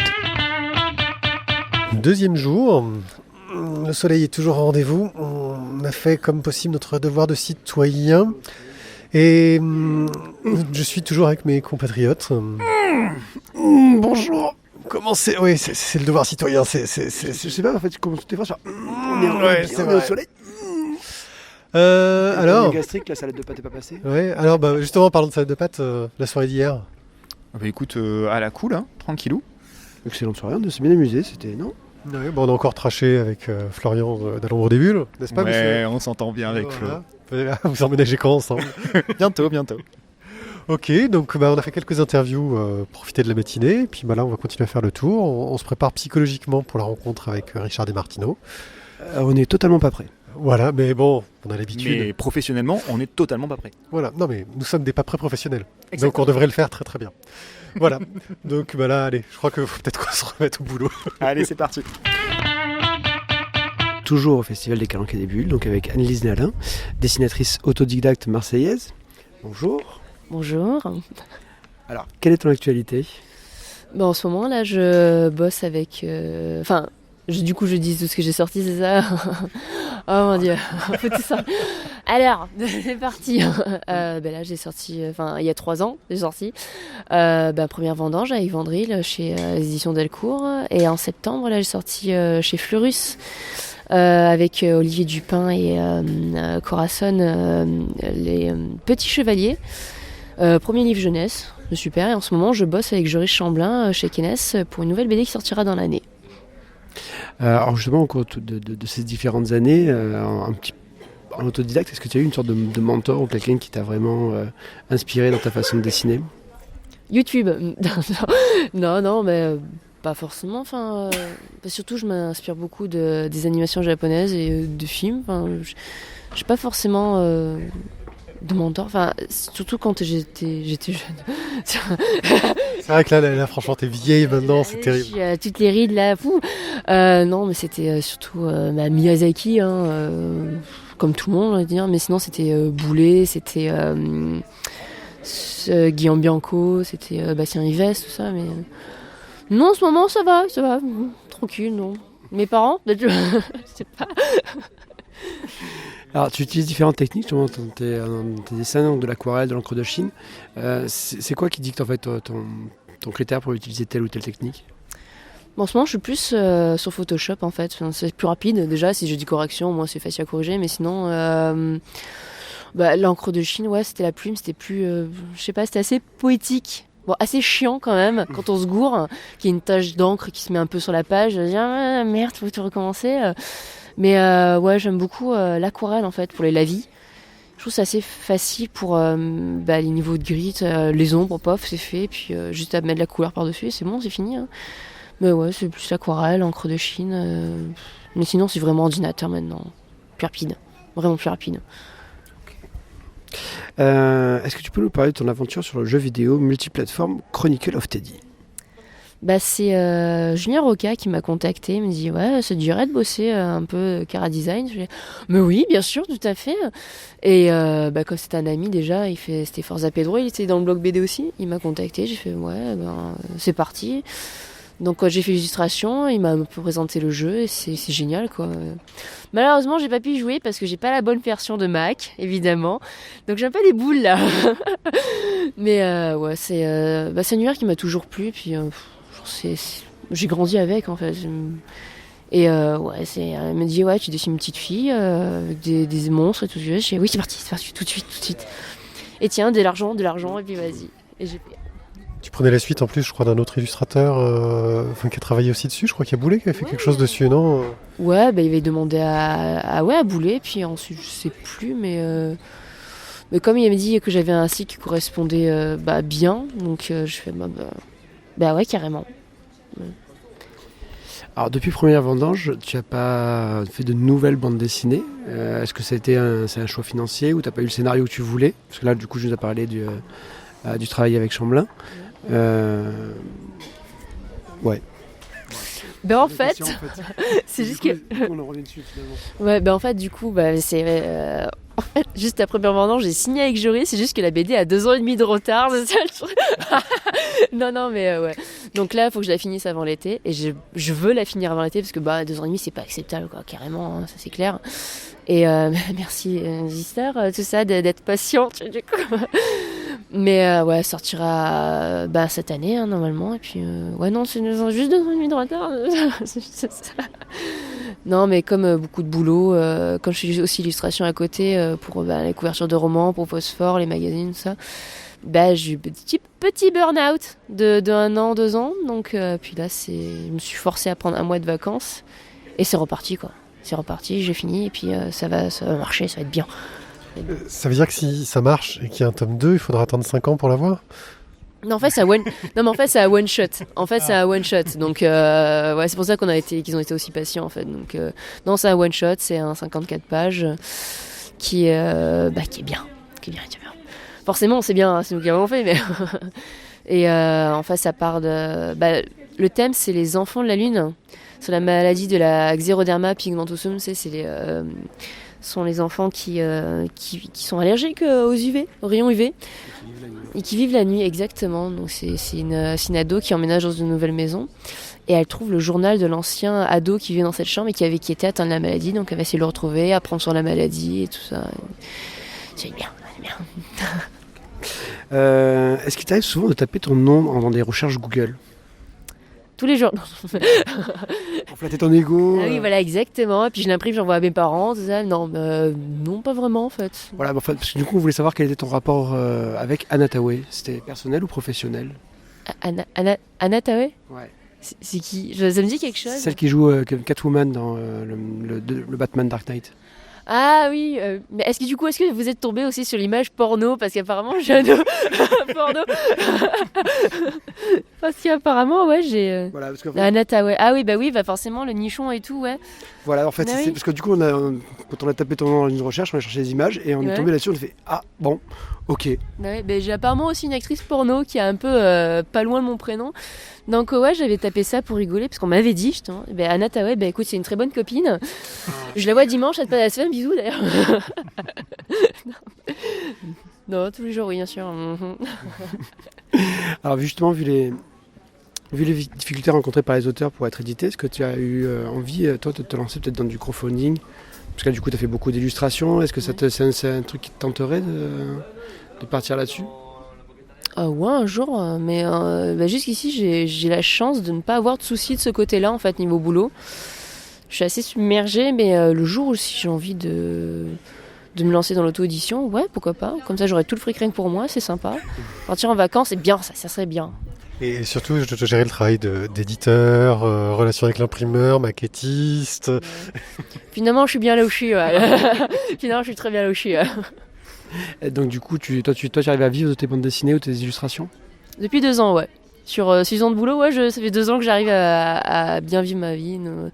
Non, ouais, j'ai vraiment de la chance de ne pas avoir ce souci-là et puis de ne pas avoir un deuxième boulot à côté, d'être à plein temps et d'avoir le boulot qui vient tout le temps, en fait. Donc, c'est ça de passer sous la table tout le temps. Hein. Il faut donner de soi, Ça on le gardera donc, hein, on ne coupe pas bien sûr. Nous, on fait aucun montage. C'est une professionnelle. Alors ton point de vue toi sur la bande dessinée numérique? C'est très bien. Non, sur ce support, c'est-à-dire justement, est-ce que c'est on va dire le futur de la bande dessinée ou pas? Déjà, moi, je me suis connaître grâce à ça. Donc, c'était la vague des blogs BD, en fait. C'est grâce à Internet que j'ai du boulot maintenant. Mais moi, je trouve ça bien. Après, moi, j'aime bien, évidemment, le papier. Hein, mais si ça marche, pourquoi pas. Moi, j'ai pas forcément d'avis. Hein. Moi, tant que j'ai le papier à côté, hein, faire mes nuits, tout ça. Papa, maman, écoutez pas. Quelle est ta dernière découverte BD? Ce qui t'a marqué, quelque chose récent ou d'ancien? C'était cet été-là de Gillian Tamaki et Mariko Tamaki chez Rue de Serre. Et vraiment, rien que l'histoire et le dessin, mais ça m'a tué, quoi. J'ai fini le livre, ça m'a changé ma vie. J'étais là, sur mon lit, j'étais là, c'est trop bien, c'est trop bien. Mais le dessin est tellement...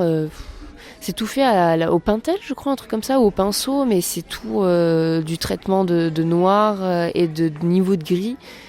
Mais c'est juste magnifique, c'est les arbres, puis le scénar, faut le lire, faut le lire, c'est magnifique. Voilà. Une petite nouveauté cette année au festival, la section BD de l'école privée Axe Sud, une école d'art graphique, est présente sur le festival.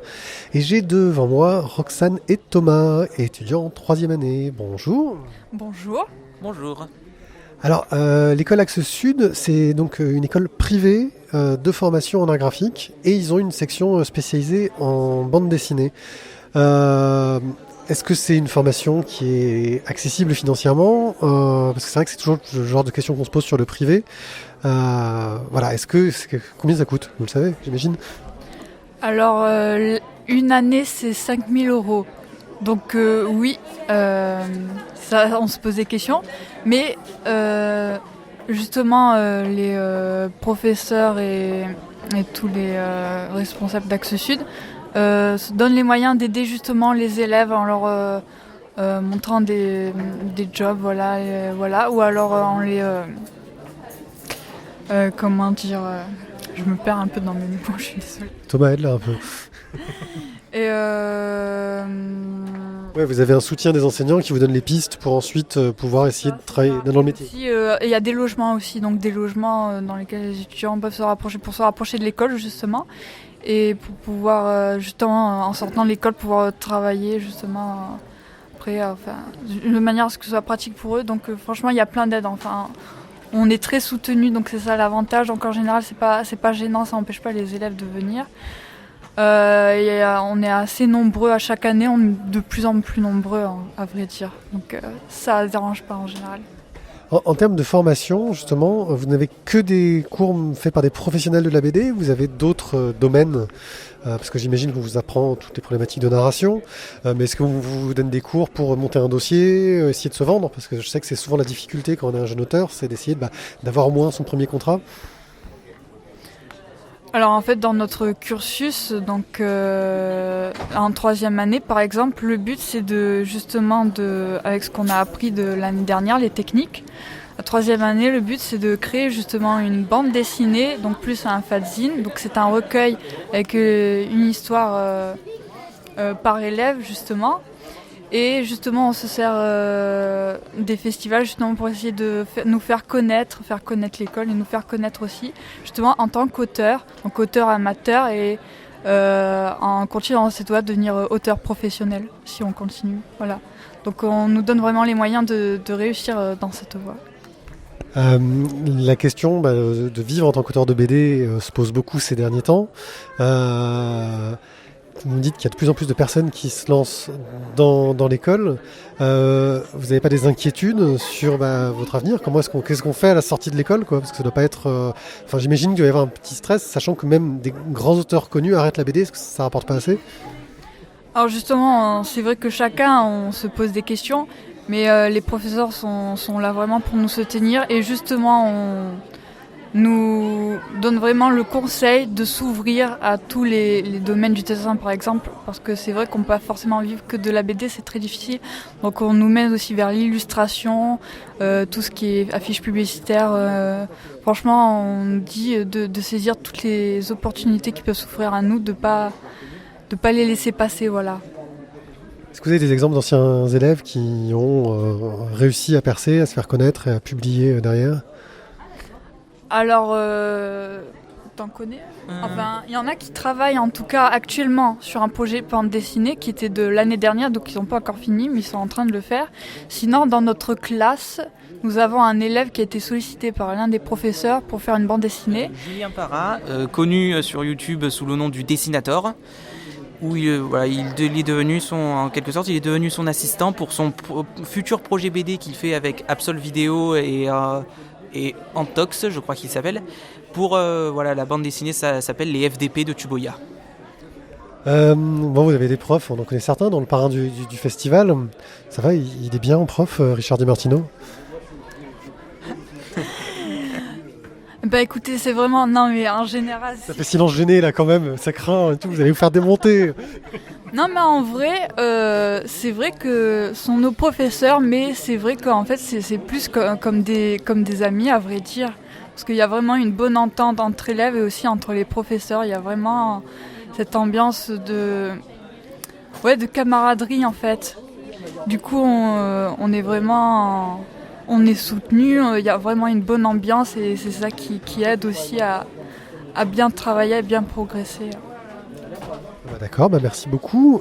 Si on veut suivre le travail des élèves de l'école, il y a un endroit particulier ou vous faites chacun vos trucs de votre côté? Vous pouvez répéter la question? Si on veut suivre le travail des élèves de l'école, est-ce qu'il y a un endroit où il y a un peu tout qui est regroupé, où chacun vous faites votre com de votre côté séparément? Déjà, il y a la journée des portes ouvertes, où bien sûr où le travail de l'année est exposé par tous les étudiants d'Axe Sud dans leur classe. Alors bien sûr, de temps en temps, on communique avec tous ceux qui viennent, que ce soit... généralement, ça peut être des personnes qui viennent par curiosité ou qui cherchent une école pour leur enfant qui est à la recherche, qui veut travailler dans l'art graphique. En gros, s'il veut faire de l'illustration, de la bande dessinée, du graphisme ou du design. Après, sinon, on a aussi les réseaux sociaux comme Facebook, où on se crée notre propre page Facebook. La plupart d'entre nous ont des pages Facebook, donc ça c'est un moyen de se faire aussi connaître là-dedans. Vu que vous êtes là, vos pages Facebook, c'est lesquelles?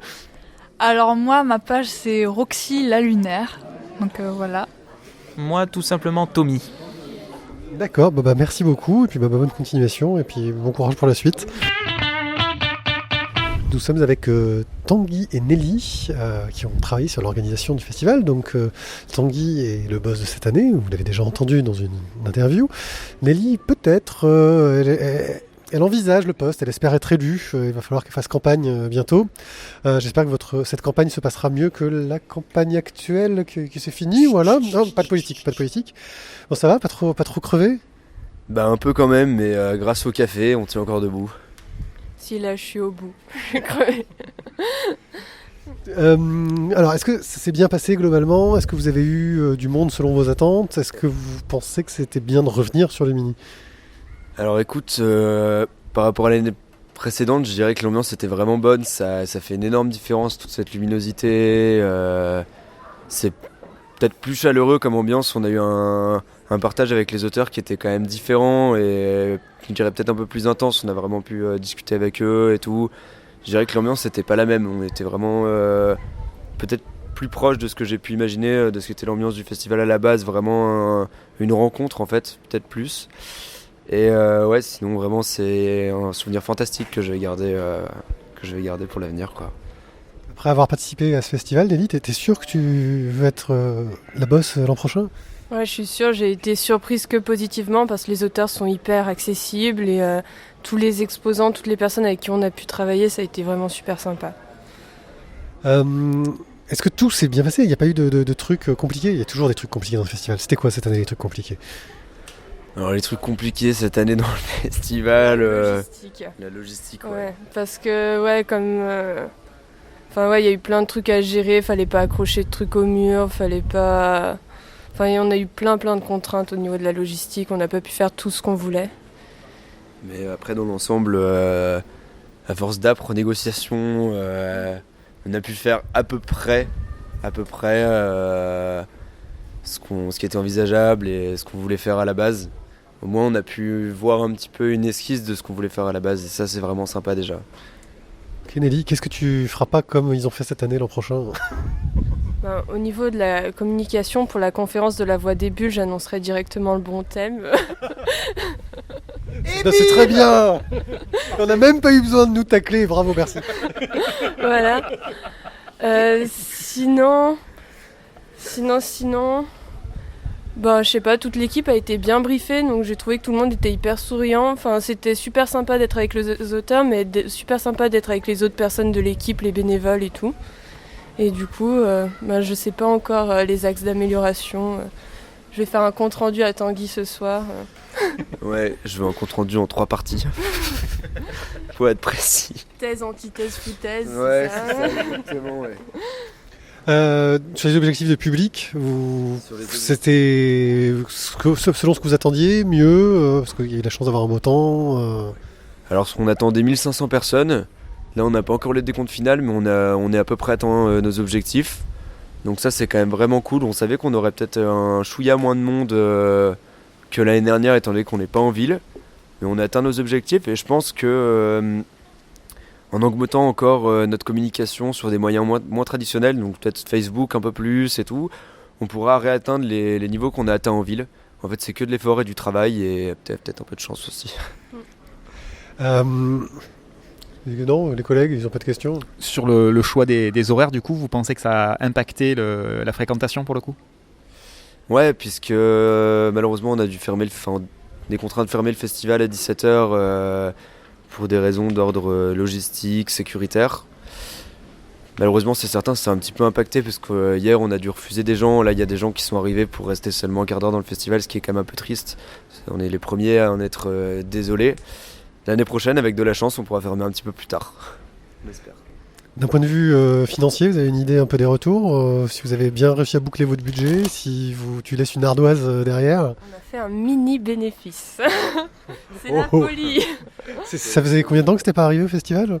Ça faisait 2 ans. Ça faisait 2 ans. Bravo Tanguy. Ça, je suis sûr que c'est la vente des crêpes. Ouais, on a vendu plein de crêpes, on en a mangé plein nous-mêmes aussi. Il n'y avait pas assez de crêpes sur la fin du festival. Faire plus de pâte à crêpes, toujours. Ouais. Puis ça coûte pas cher à faire, donc... Le business model, c'est les crêpes. Le business model. Le socle. On songeait au barbe à papa aussi. Investir dans une machine à barbe à papa avec les bénéfices de cette année. Je sais pas si on a de quoi, mais... Je te dirai ça dans les semaines à venir. Laisse-moi sortir ma calculette. Une machine à crêpes pour faire de la crêpe en live, ça sent bon, ça draine du monde. Ouais. C'est vrai que ça, c'est vraiment une bonne idée. Ouais. On avait pensé à mettre un ventilateur avec les crêpes, mais au final, on l'a pas fait.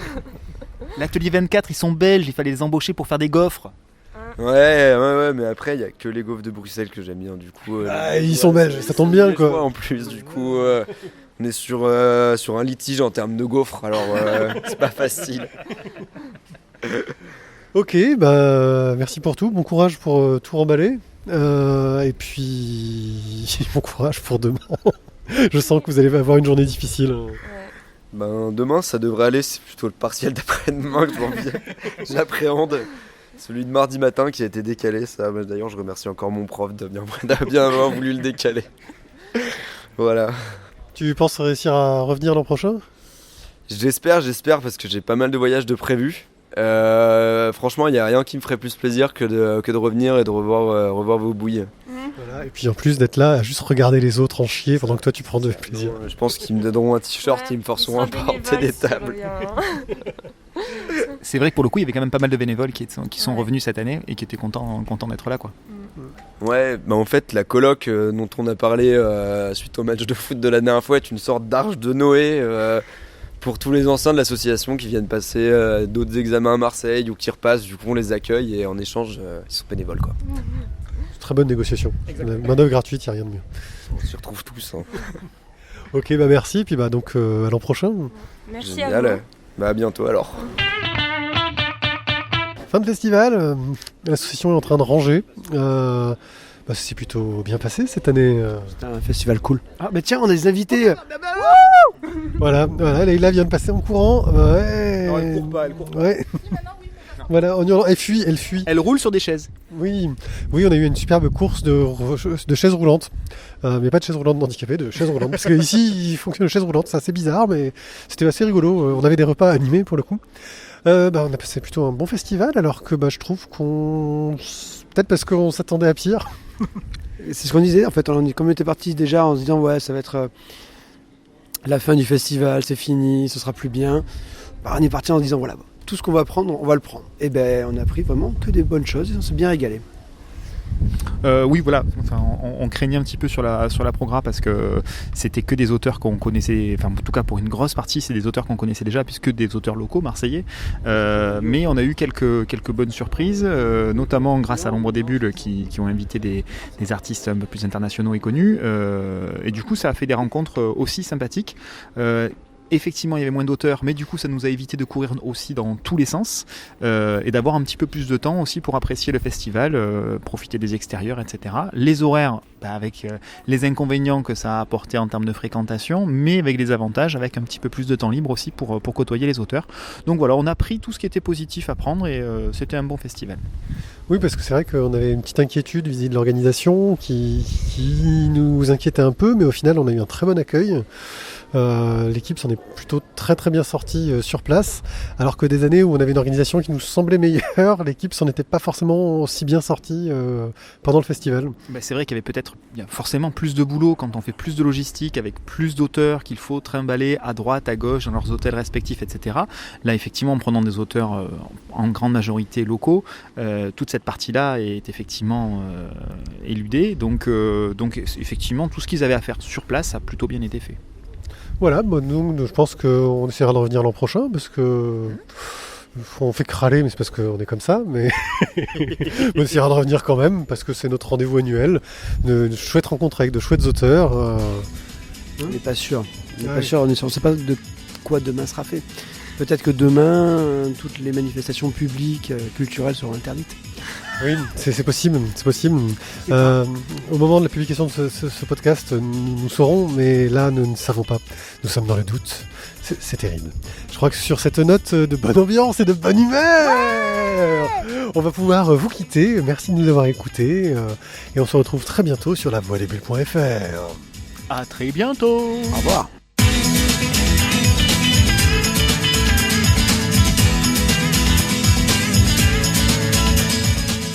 Donc nous sommes en... Oh putain, j'ai pas la bonnette, ça s'entend. La bonnette, je l'ai pas. Elle est dans mon sac. Bon, c'est pas grave, on va le faire sans, j'ai baissé le nom.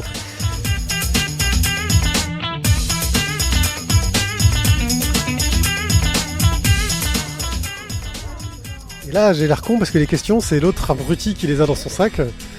Sans moi les questions, mec. Parce que je peux pas les poser si je les ai pas. Ok, tiens, tiens mon verre. Ou sors-moi la bonne fiche. Alors toi tu n'es pas Anissa là. Là je vais m'éclater au montage. Tu n'es pas Isa non plus. Non plus. Tu n'es pas Clément Balou. Non. Tu n'es pas Yann Madé. Je ne suis pas Yann Madé. Tu n'es toujours pas Tarek non plus. Non plus. Encore moins Felipe Andrade. Non plus. Pas plus que Guerra. Felipe Andrade, c'est celui qui est chez... Et Inaki Miranda non plus. Anis Alain. Non. Non. Non mais j'ai pas la fiche. T'as pas de fiche ? On va improviser. Est-ce que je peux poser des... Je peux poser des questions. Bon. Alors, on change le concept totalement, c'est l'interview inversée. Salut Fred. Bonjour Pierrick.